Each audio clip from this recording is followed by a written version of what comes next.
Well, the idea came from the Manhattan Project, which was started in 1943, basically to build the atomic bomb. Robert Oppenheimer, and that's the image you see here, was the iconic figure, and he was the head person developing the bomb. And it was in 1945, obviously, when they tested the bomb, and that's what you have the imagery there. That's what it represents. And the technique is known as a lift ground. It's done on a zinc plate. And it's where you have sugar mixed with ink, and you place it on the smooth zinc plate. Then you coat the plate with the ground, and then after it dries, you put the ground in warm water. The sugar elements then lift up from, and they detach itself from the plate, opening it up so the acid can get to it. And once that's done, then I take a spray aquatent, and then you spray aquatent will give kind of a tooth to it. And this way you get kind of a brushy mark, and there's a lot of subtle change that you get that you don't get in line etching.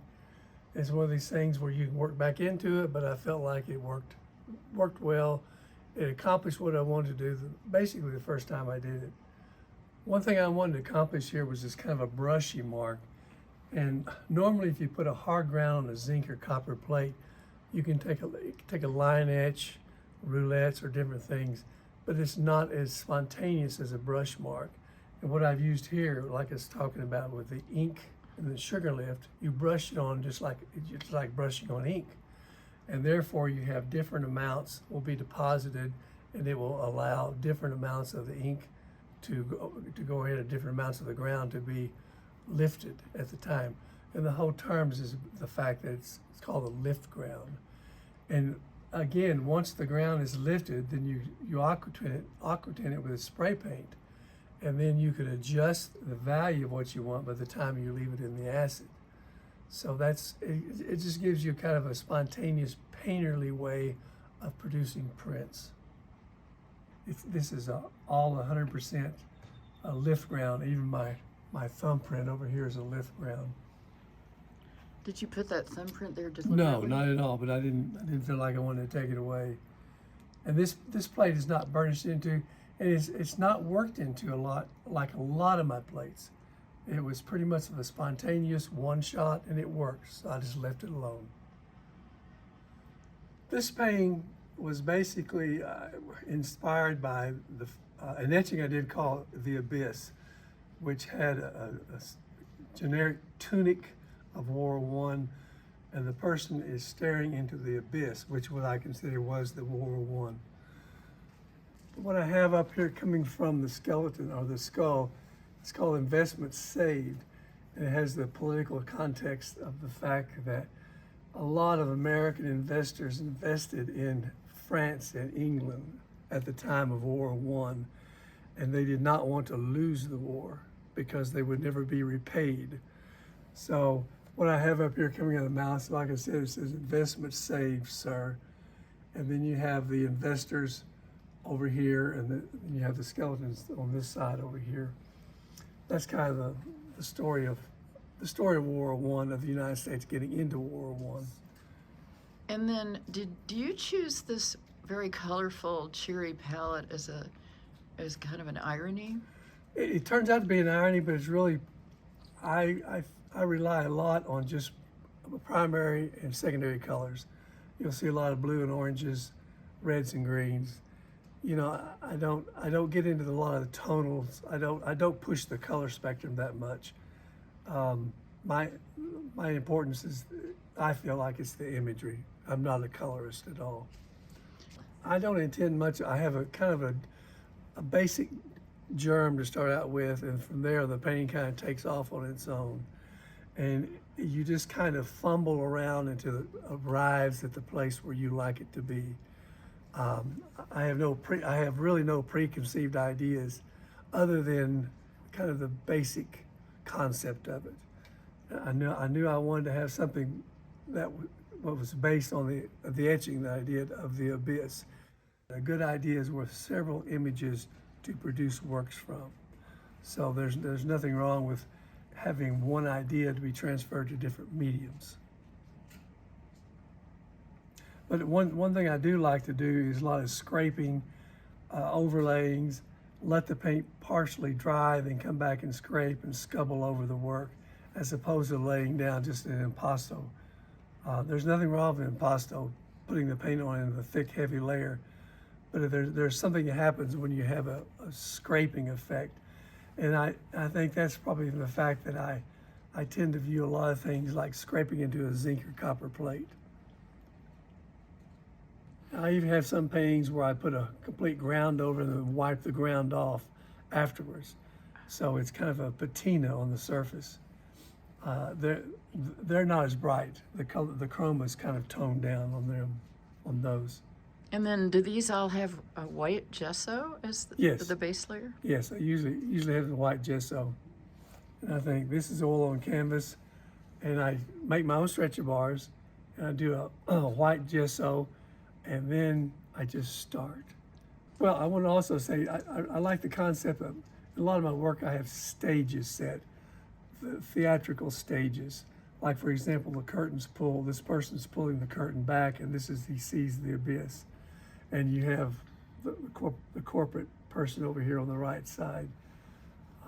I guess he's suggested to be Morgan during World War I, during that time period. We're going to talk about two etchings here. And this also started out as a soft ground etching, which allows me to have some kind of freedom of movement. Then I work back into it with a little bit of a hard ground. But this has to do with War I also, and they're basically on stage, and then you have the audience below, so you can see the audience down here. They're all watching this disastrous thing take place. And then we move to this one over here, which is much more of this is an older piece during the War I series. This is a very current series, and this I refer to as the last picture show. And we have a theater. There's only two people sitting in. They're kind of hidden, but there's a couple here sitting in the theater. So you have, it's kind of a takeoff from the show, the famous show, the last picture show. And what I have here is what I consider probably the two biggest threats we have, which is climate and also the threat of nuclear war. And here again, I set it into a stage format. Why just a couple? I just wanted the loneliness of just two people. And what you have here, this is referred to as an open bite. This is an aqua tint sprayed onto a zinc plate and allow the acid just to kind of move around so you get somewhat of an atmospheric type situation as opposed to a hard line. Because a lot of aqua tints are used as a hard line when you block it out.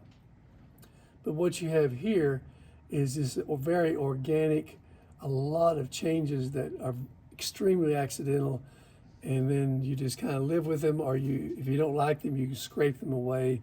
When I use the term scraping them away, I'm talking about taking a scraper or a burnisher and removing the texture, which I'll show you later on some other stuff. But one other thing about this work is, well, you can see the aqua tint back here. What I have here is the aqua tint, which has been etched much darker.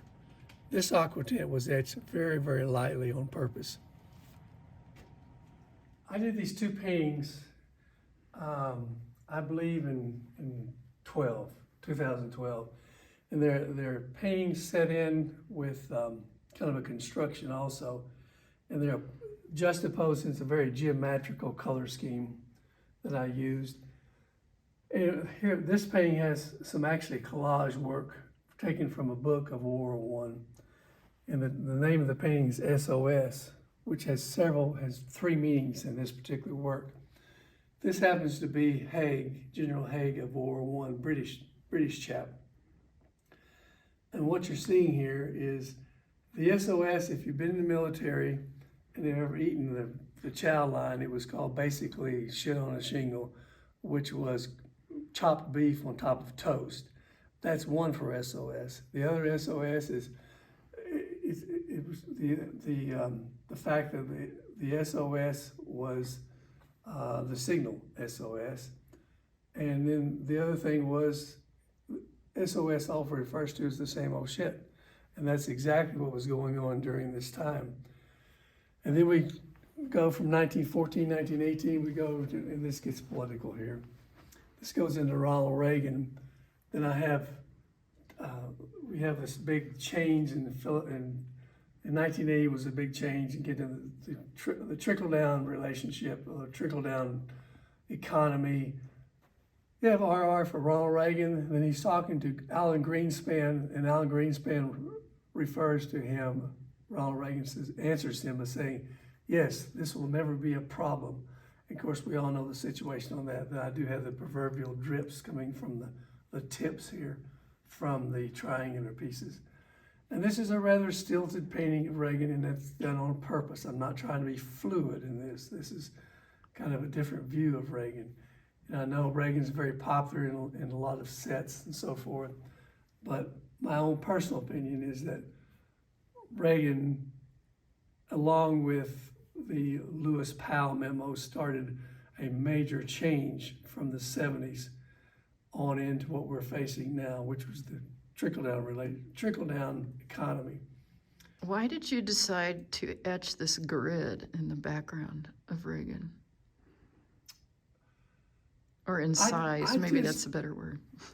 Well, here again, you bring up, I'm glad you mentioned that. A lot of my works, when the paint is still kind of medium dry or medium wet, I like to take a stylus, a regular etching stylus, and scratch into it. It just simply breaks up that form. You'll have a surface sometimes it's just kind of a color flat surface. And by doing that, it gives a little tooth to it, which I like. And it kind of works with the geometric. You have organic and then the geometric with the triangular shapes. And this is a very time-consuming painting, much more than I like as far as being exact with the value changes that you see with the diamond shapes. And then on the sides, I wasn't sure what I was going to do to break this up, but I was pleased with seeing how this somewhat of prickly organic shapes coming out behind Reagan's head. It's almost like an evil nimbus. Could be. This is one of the first works that I've worked with that I actually put text into, but I felt like it was important in the context of what Reagan was stating about and what Alan Greenspan was talking about. And Alan Greenspan was not with Reagan too long, but long enough. And I guess over here is the same thing to a point. And then, of course, I have the SOS and Morse code dashed out, as you can see here. So we're covering all the bases of the old SOS. Kind of a triple meaning. But I've always liked these two pieces. And here again, I go back to the idea, I don't like to mess with color that much. So I'm working with the oldest, you're talking about complementary colors, blue and orange, red and green. It works. This is the takeoff from the Psalm, and the title of it's from 7/1/1916, which was the first battle of the Somme, which is World War I, which was the most disastrous battle England has ever had. Like in one day, there were like 60,000 casualties on this front. And what I did, I started with this abandoned, bombed out landscape, and this is a line etch, and this is actually two plates. So there's a color plate, kind of an amber plate, and then there's a gray plate that comes in and works with it. And then I went ahead and scraped out the images that you can see, kind of the skulls and the skeleton images. They're in there, but the highlights are scraped out. So this is all aqua tinted that I worked in, and then aqua tinted behind the skeletons, which gives it more of a depth. Then came in with a burnisher to highlight the highlights. And that was a pretty intensive plate. This painting, I got an idea. I watched the There's a TV program concerning the story of plastics. And I had no idea this is the overwhelming amount of plastics floating around in the oceans and also in the landfills. So it gave me the idea of just trying to put it down into this monumental trash pile, and there's very little horizon up here. It's just this mishmash of images coming together. And this is a very extremely important danger we had to worry about, especially what we refer to as the ones are single-use plastics. And they're everywhere, everywhere. It's very unhealthy for the environment. And it's a danger that seems benign to a lot of people, but it's not. It's extremely deadly. This painting I did in 1990, and it's really a fairly simple painting. There's not a lot of buildup. It's kind of straightforward. And it deals with what I refer to as the abyss, like the other painting we were talking about.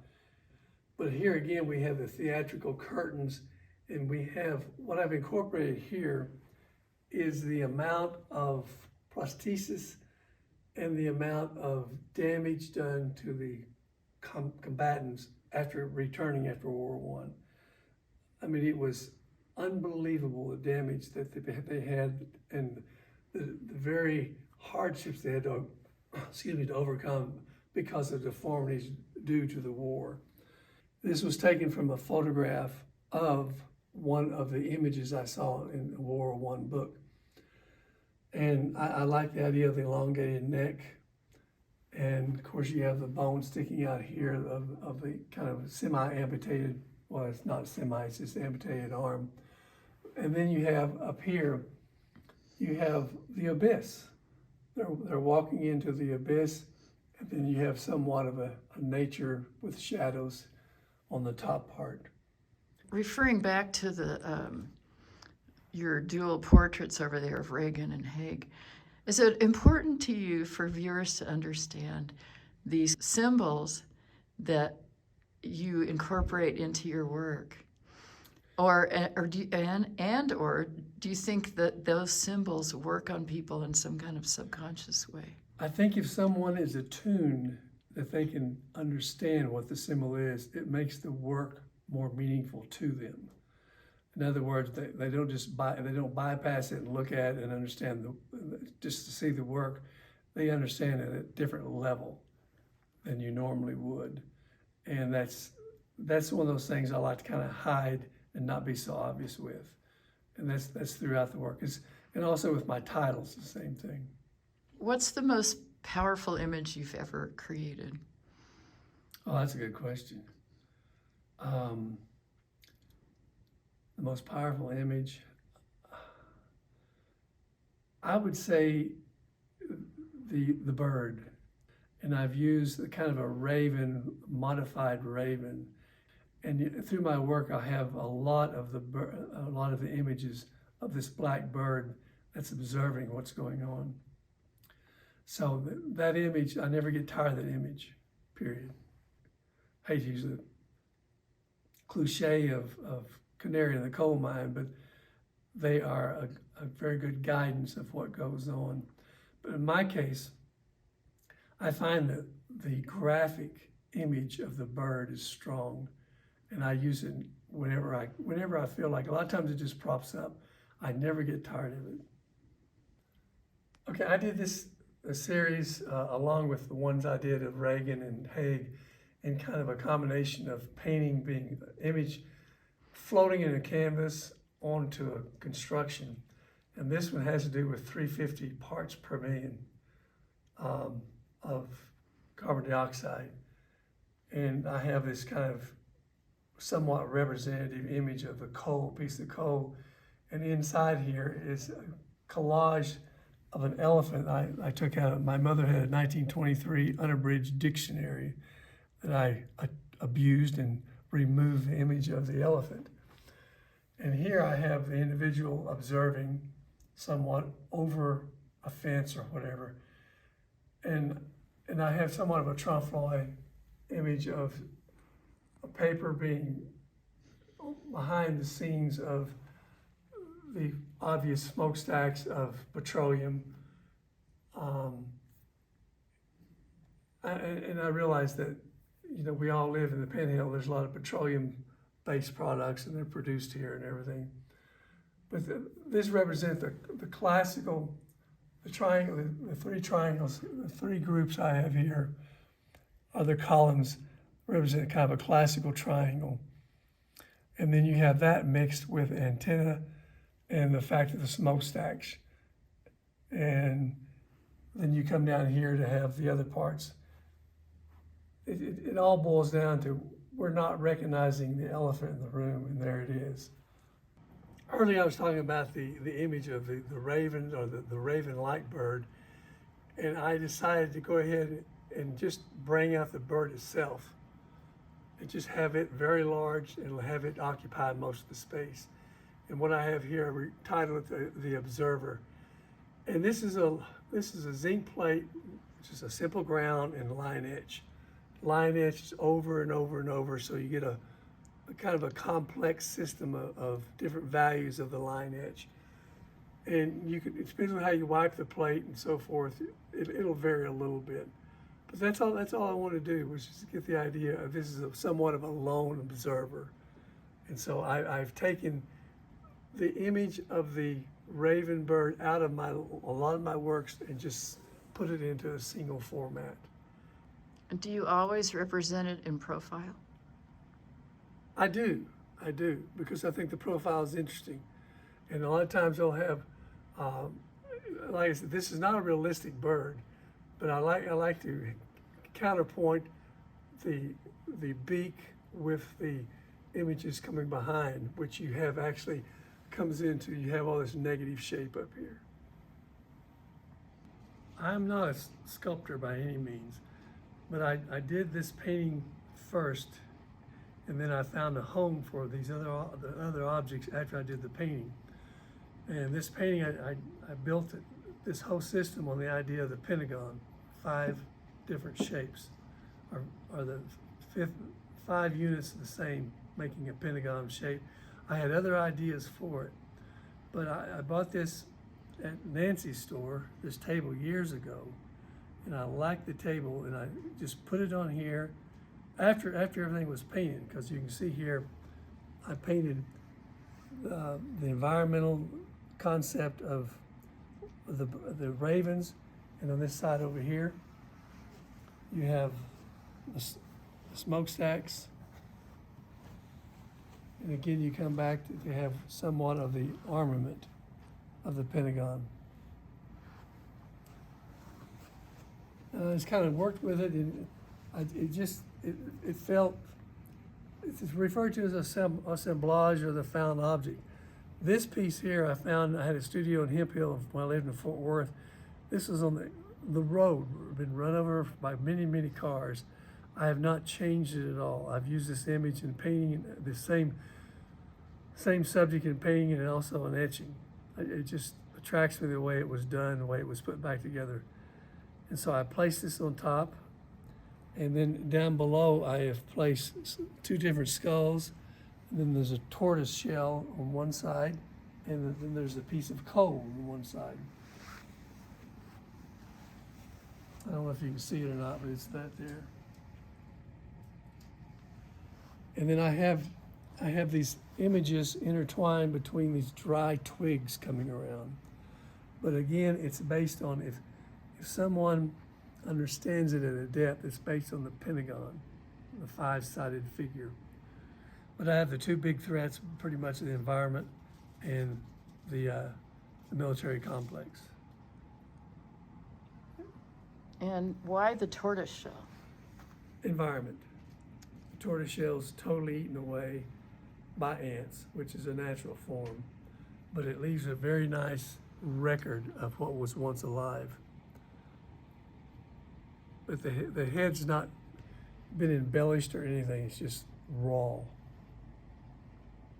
I would classify this as a found object painting, pretty much, because it started out as a painting, and I knew I wanted to develop into a pentagon shape. But then when I set this on the table, the table worked wonderfully with it because it's part of it. It's not just a platform. It works with it, with its natural wood, and it allows the redness of the colors to come out. Another form of printmaking I use is the relief printmaking, not as much as the intaglio, which involves etching, aquatint, soft ground, and so forth. Basically, intaglio means below the surface it prints. Relief prints in different categories. It prints what's on top of the surface. The ink rolls on top of the surface. This is a rather large woodcut that I did some time ago. And here again, the text is involved in it. And the idea of toys as a subject matter being used as minds for children to pick up is just unbelievable. I just can't understand it. And so that's the basic idea. What I have on this is called Toys for Tots. And it's where all countries do this basically, is they supply images that appear to be like toys, and when the children pick them up, then they explode. So what I have text up here, I said, when a country, corporation, or a person makes a landmine that looks like a toy, it's over. I don't want to sound like a pessimist or anything, but that's one of those marks in humanity that when you are actually targeting children for whatever reason, it becomes very horrific and inhumane. And this is a process of doing the wood blocks. I have 3 different wood blocks, same size, and they have different colors. So then you get the mix here of overlays of one color over another. So then you have a lot of accidental things that happen when you have one color going over another color over another color. And I'm not showing much of the grain of the wood. Most of the wood has been cut away. Like here's some thin lines. A lot of the woodcuts are really fantastic when they allow to show the grain of the wood. This really doesn't. But it gets across. This image comes across much better, I think, in a woodcut than it would be in an etching or even in a painting. There seems to be an irony in, like the child is actually, even though he has his arm blown away and he wearing a t-shirt, or another child coming in with a smile. I like to play on ironies that happen a lot of times. And I don't think it would work as well if I had a grimace on his face, because it's the whole idea of a child is so happy to play and pick up a toy, and then what happens is exactly the opposite. For me, art is a tool in which you can kind of use to wake people up. And what I'm saying is what I sincerely believe. And therefore, you don't consider sales or so forth. And that's what's so nice about this show, is a retrospective show, which I pulled everything out of the studio, and it's showing it's well hung, and it presents my feeling over these years. And the strongest thread that runs through this is probably the madness of man, that's the name of the work. And the point is, man has created a madness through certain things, climate, and obviously the event of a possible nuclear disaster. It's what we have built over the years, many, many years, which is, it's just a form of madness and not taking care of the garden. And we've been not good at that. So all I'm trying to do is just do images that affect people, to wake them up. And I'm sure it's repulsive to a lot of people because they don't want to deal with it. That's the biggest problem I have. As a whole, people just want to kind of sweep it under the rug. Excuse me, it is not something you sweep under the rug. You can sweep it for a certain distance, and that's it. So have a good day.